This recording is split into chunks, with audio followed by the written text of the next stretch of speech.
ofrezcan los cristianos ofrendas y alabanza a gloria de la víctima propicia de la Pascua, Cordero sin pecado que a las ovejas salva, a Dios y a los culpables unió con nueva alianza.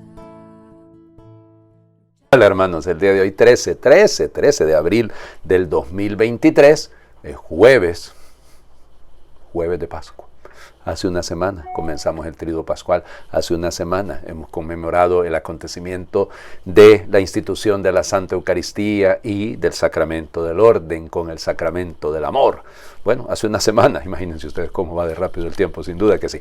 Bueno, vamos, hoy es día de San Martín I, Papa y Mártir. Ay, Señor Jesucristo, no sabemos exactamente dónde nació, se supone que en Todi, en Italia, pues, y resulta ser que tampoco sabemos mucho de su vida.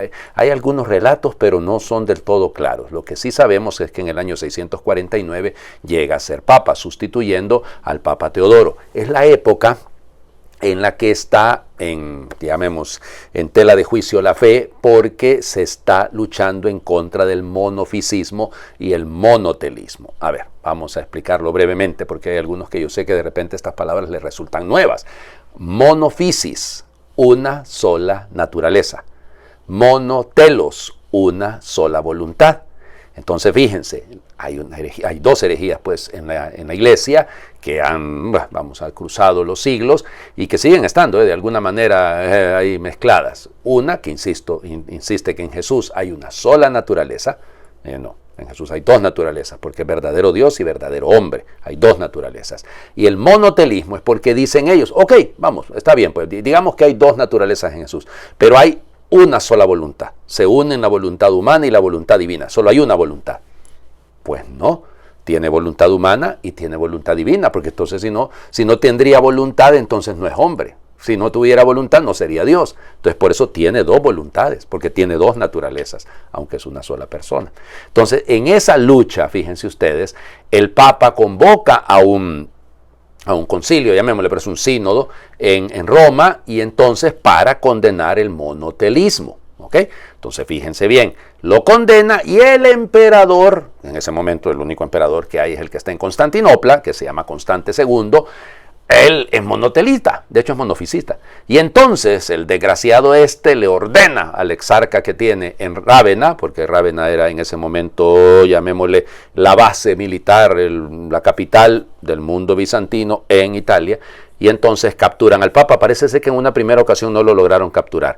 Luego ya finalmente se aprovechan de que él está enfermo y lo capturan y lo llevan a Constantinopla para juzgarlo en Constantinopla. Miren, dicen que fueron 16 meses la travesía, una cosa, humillación tras humillación. Lo llevaron al hipódromo en Constantinopla, lo juzgaron, evidentemente juzgado únicamente por monotelitas, monofisitas, y entonces fue condenado, le quitaron el cargo, lo destituyeron, lo cargaron de cadenas. Realmente fue una humillación terrible. Lo metieron 3 meses en un calabozo y finalmente, porque fue condenado a muerte, finalmente lo dejaron ir al Kernoceno, que eso es Ucrania, bien recordarlo, ¿no? En esa zona de Ucrania, y ahí va a morir. Él muere realmente un 16 de septiembre del año 655, solo que se considera siempre la fecha del 13 de abril porque se supone que fue la fecha de su muerte. Hay en otra versión que leí por ahí, es que dicen que fue la fecha en la que fueron trasladadas las reliquias de él hacia Todi. Bueno, mártires. En la historia a los papas les ha tocado sufrir muchísimo. Por eso lo que le pasa al Papa Francisco a mí no me extraña en lo más mínimo, porque tanta, venida desde dentro, ¿no? Porque lo condena un supuesto, llamémosle, emperador y unos obispos supuestamente cristianos. Esos son los que lo condenaron a muerte.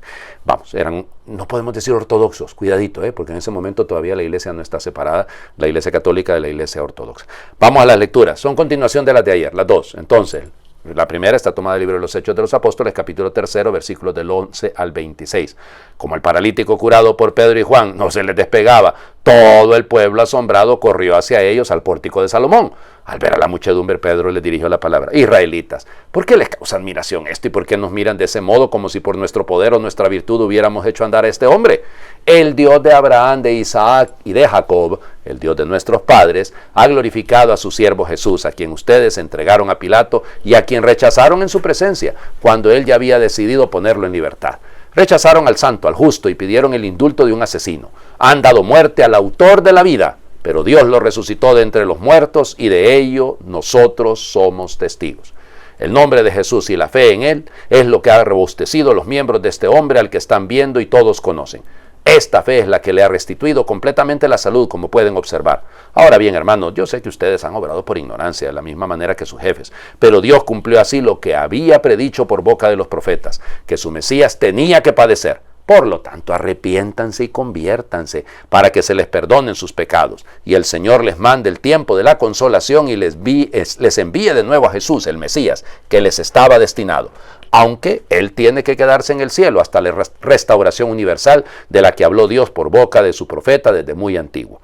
En efecto, Moisés dijo: el Señor Dios hará surgir de entre sus hermanos un profeta como yo. Escuchen todo cuanto les diga. Quien no escucha al profeta será expulsado del pueblo. Y todos los profetas a partir de Samuel anunciaron igualmente estos días: ustedes son herederos de los profetas y beneficiarios de la alianza que Dios hizo con sus padres, cuando le dijo a Abraham: tu descendencia será fuente de bendición para toda la humanidad.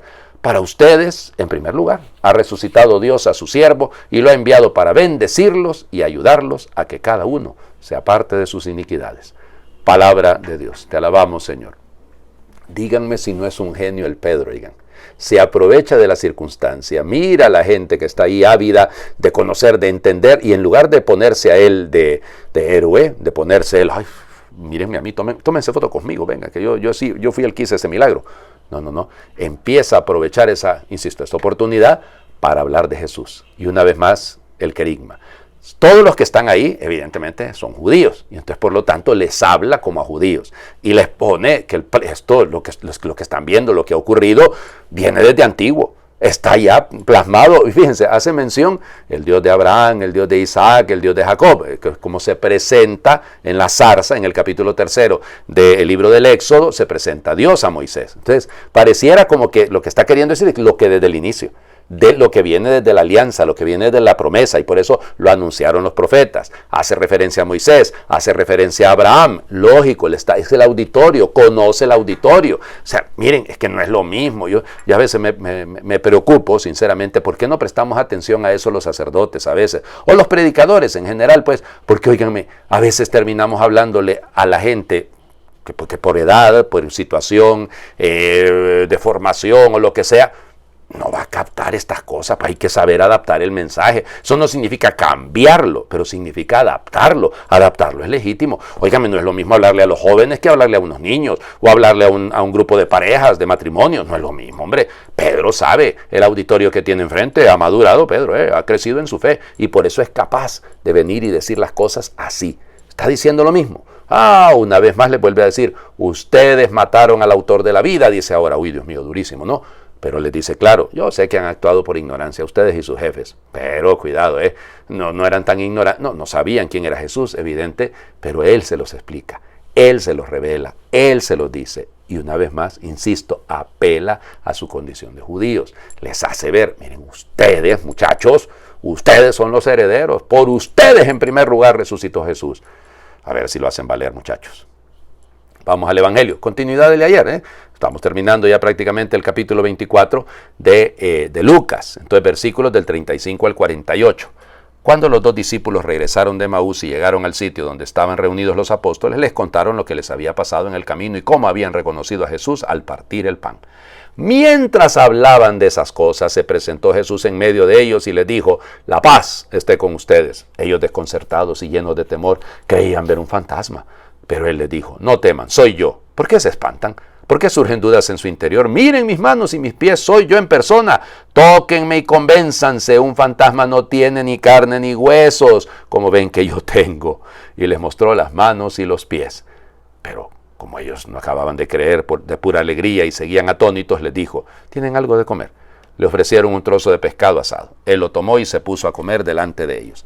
Después les dijo: Lo que ha sucedido es aquello de que les hablaba yo cuando aún estaba con ustedes, que tenía que cumplirse todo lo que estaba escrito de mí en la ley de Moisés, en los profetas y en los salmos. Entonces les abrió el entendimiento para que comprendieran las escrituras y les dijo, está escrito que el Mesías tenía que padecer y había de resucitar de entre los muertos al tercer día, y que en su nombre se había de predicar a todas las naciones, comenzando por Jerusalén, la necesidad de volverse a Dios y el perdón de los pecados. Ustedes son testigos de esto. Palabra del Señor. Gloria a ti, Señor Jesús. Bueno, de hecho leemos hoy como primer versículo el último que leímos ayer, cuando los dos discípulos de Maús regresan y les cuentan cómo lo habían reconocido en la fracción del pan. En eso se aparece Jesús en medio de ellos, en medio de ellos. No es que tocó la puerta. Ábranme, muchachos, que soy yo. No, en medio de ellos. Esto ya muestra la condición. Hay una continuidad en el resucitado entre su cuerpo, sí, tiene hambre. Ya les digo yo que siempre me llama la atención eso, ¿no? Y lo leemos todas las octavas de Pascua, ¿no? Pero parece ser que cuando uno resucita un poco hambriento. Oigan, este Señor Jesús ahí ya había comido con los discípulos de Maús, oigan, y ahora viene a comerse un pescadito aquí también en el cenáculo, probablemente ahí en el mismo lugar donde había sido la última cena. Lindo, no lo sabemos, ¿no? Pero la belleza detrás de esto es esta, la paz con ustedes. Es más que el Shalom Aleichem, es más que el saludo judío, digamos, la tradición judía, es muchísimo más que eso. Es un saludo precioso porque anuncia que lo que él trae en primer lugar es la paz. Y claro, se quedan todos atónitos, se quedan entre miedo y alegría. Igual que lo que le pasa a las mujeres, ¿no? ¿Se acuerdan que hemos leído eso hace 2 días, ¿no? Claro, ellas iban llenas de alegría, pero llenas de temor. Corrieron llenas de alegría y lo mismo le pasa. Y parece, ya les decía yo hace 2 días, y que parece ser que es así normal lo que nos pasa, ¿no? Cuando encontramos al Señor, o hace 3 días en el caso de el lunes, fue el lunes del ángel. Y así, fíjense, es eso. Es tan complicado, ¿no? No podemos entenderlo todo. Por eso, lo primerito que Jesús les dice a ellos, como se los dijo a las mujeres el lunes, no tengan miedo. ¿Por qué surgen dudas en su interior? Hombre, no están viendo que soy yo. Aquí están mis manos y mis pies. Los signos de la crucifixión. Para que les quede claro. Hay una continuidad. Bueno, y como seguían todavía alegres y seguían que no sabían, o sea, de ser que ya me los imagino, sé que estaban viendo los unos a los otros, a qué hora nos cae el primer rayo, porque nosotros lo negamos, porque nosotros huimos, porque no estuvimos ahí en la cruz. Que abandonamos, Señor. ¿A dónde vamos? Bien, ¿dónde empiezan los golpes? Y Jesús les dice, no tienen algo de comer. Es interesante, ¿no? Tan humano y al mismo tiempo tan divino. Tan cercano y al mismo tiempo nos ubica. Porque esto es, por eso les abrió el entendimiento para que comprendieran las Escrituras. Ay, Señor Jesucristo, hacenos el favor, a mí empezando y a estos hermanos que me están escuchando o me están viendo. Porque es que en serio. Es que no entendemos, a veces porque no queremos entender, a veces porque queremos acomodar la palabra a nuestro gusto y paciencia, eso es otra cosa. Pero Jesús les abre el entendimiento para que comprendieran lo que les había explicado a los de Maús. Pues eso es el sentido. Y ahora fíjense la belleza cómo termina. Está escrito. O sea, todo lo que ha ocurrido estaba escrito. Es que el Mesías tenía que padecer y había de resucitar de entre los muertos al tercer día, y que en su nombre, lo que hemos visto ahora que hizo ayer, pues, que hizo Pedro y Juan en el nombre de Jesús, han curado a aquel paralítico, en su nombre había de predicarse, comenzando por Jerusalén. Aquí empieza la cosa, aquí empieza la situación, pero ustedes para adelante, ¿ya? Ustedes son testigos y tienen que anunciar, fíjense bien, la necesidad de volverse a Dios, conversión, y el perdón de los pecados. O sea, eso es así. ¿Que Dios va a perdonar? Sí, pero antes hay que volverse a Él. Es decir, el perdón lo tiene, sí, claro, lo quiere dar, sí, pero tiene que haber conversión, sin eso no se puede. Hoy quiero terminar un poquito antes, oigan, discúlpenme porque ayer hablé bastante. Hagamos oración. A veces iré distraído y a mi vera serás peregrino ignorado. Tú has de notar. Puede que vayas sumido en fracasos, rumiando derrotas, lamentando golpes, arrastrando penas, sin ver el sol radiante, la vida que bulle, tus manos tendidas. Tú toca mi hombro e importúname. ¿Acaso perdido en palabras no escuche tu voz? Desvelado lo escrito en el cielo, en la historia, en el acontecer de cada día. Tú grita. Quizás no te lo pida, no te abra la puerta ni me dé cuenta del hambre que nos atenaza, pero tú quédate. Tal vez al conocerte te quiera retener en mi casa, a mi mesa, apresando el instante. Tú te irás de nuevo, dejando en mi pecho el fuego de 1000 hogueras y la alegría del reencuentro. Amén. Yo sé que esta oración quedaba muy bien ayer, pero es que cuando la miré, dije yo, no, volvamos a hacer, no importa, aunque era bien para lo de los discípulos de Emaús, queda bien para hoy. El Señor esté con ustedes. Les bendiga a Dios por intercesión de San Martín, primero Papa y Mártir, el que es Padre, Hijo y Espíritu Santo, y su bendición descienda, les acompañe siempre. Feliz jueves. Hey, vamos para el Santísimo, Vamos a pasar un momentito delante de Jesús Eucaristía. Cristo ha resucitado, verdaderamente ha resucitado, porque resucitó de veras mi amor y mi esperanza.